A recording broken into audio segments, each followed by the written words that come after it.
Welcome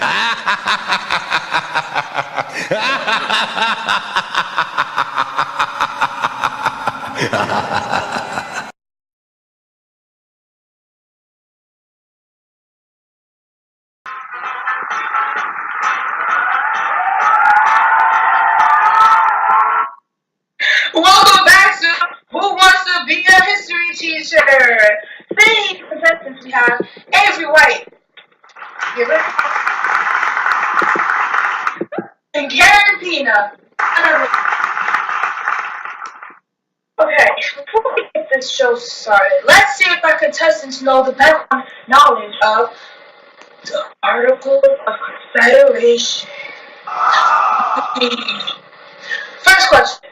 The Articles of Confederation was the first written constitution. What kind of government wanted to be created? Karen? Republican. Took y'all a minute, but we got it through. Correct! Next question. How many drafts were created, and which draft was liked best? Avery? Altogether, there were 6 drafts, and out of the 6, the 4th draft was the one used, accommodated by major provisions. America, America. God bless. Correct! Next question. Karen was the first state, the last state, to agree. What day were the Articles of Confederation ratified? March 1st, 1781. Correct. We'll be right back after these short announcements from our sponsors.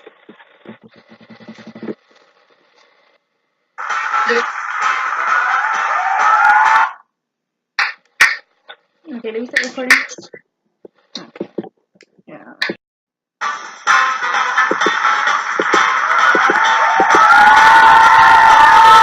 Welcome back. And so far we've proven that both their background information are Articles of Confederation. But we're here to prove if they know their causes and effect. What was the main cause for the Articles of Confederation? Karen? Colonists didn't want to be a part of the British Empire because they had different views. Avery, anything to add? Also, the colonies wanted actual representation, which was electing local representatives to stand for them in colonial assemblies.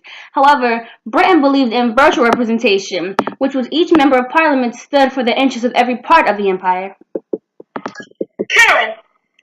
And the British saw a constitution as a totality of laws, customs, and institutions that had developed over time. In their parliament, whatever the parliament wanted, it would be constitutional no matter what the people said, while Americans saw a constitution as a written-out explanation of the rules of government. If a law was passed violating the Constitution, it simply had no force. And Avery? Britain thought that power placed on Parliament couldn't be divided up, while the colonists thought that it should be divided up throughout the people. But the Parliament proved that they had the power by enacting acts that enraged the colonies, like the Stamp Act, the Tea Act, the Coercive Act, and the Quebec Act. And finally, the colonists had enough. And that was when the war broke out at Battle of Lexington. And that, we're going to have to come back to a pause with Who Wants to Be a History Teacher? On our next episode, we'll hear about the effects of the Articles of Confederation.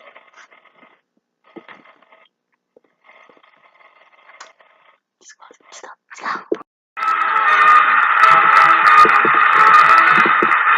And welcome back to Who Wants to Be a History Teacher?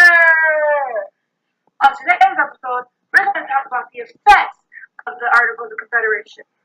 Avery, you up first. Name the effects of the Articles of Confederation. The Articles of Confederation established a system where all states were sovereign, which limited the power of the central government. The central government only had a legislative branch, which was Congress, and they were very limited, with most of their power being suggestive and always needing approval from the states. It didn't raise the revenue of the country because it didn't have the power to actually tax the people directly. There was also no executive or judicial branches, which means that the central government couldn't enforce the policies they established. Also, the colonies were very linked and constantly clashed with each other and eventually threatened to go to war with one another. Karen, anything to say to that? Basically, when Daniel Shays gathered all of the farmers and went to Boston demanding a paper currency, lower taxes, to take away the debt placed on them, and pardon the foreclosures. The government, not liking this riot of sorts, killed many of these rioters, and Daniel Shays was given the punishment of death. The conflicting part about all of this was that after Daniel Shays was dead, they actually passed the demands. Shays Rebellion.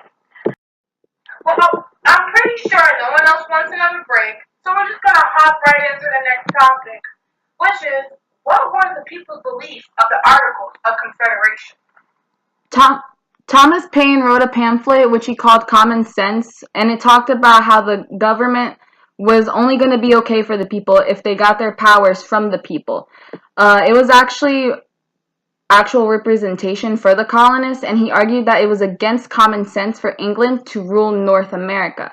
Paine said that the people who could rule themselves should be able to do this. This convinced the people to break away from Britain and to become their own republic. Also, Thomas Jefferson created republicanism, which was also something that they wanted in the nation of the U.S. They wanted a government where they would get their power from the people, giving the people an opinion, and to have a legislative, executive, and judicial branch. It was perfect for the nation because there was no royalty, nobility, or aristocracy. Also, Jefferson writes the Declaration of Independence, basically explaining this belief, talking about how all men that were born have their rights, and those rights should be protected with a good government, to abolish laws that didn't seem right to the people, and to respect the rights of the people. The Bill of Rights also gave people this security of their rights that the government didn't really give them. And that's all the time we got for Who Wants to Be a History Teacher? Tune in next time when we talk about was John Locke a real person? See you next time, and remember, always eat your peas and vegetables.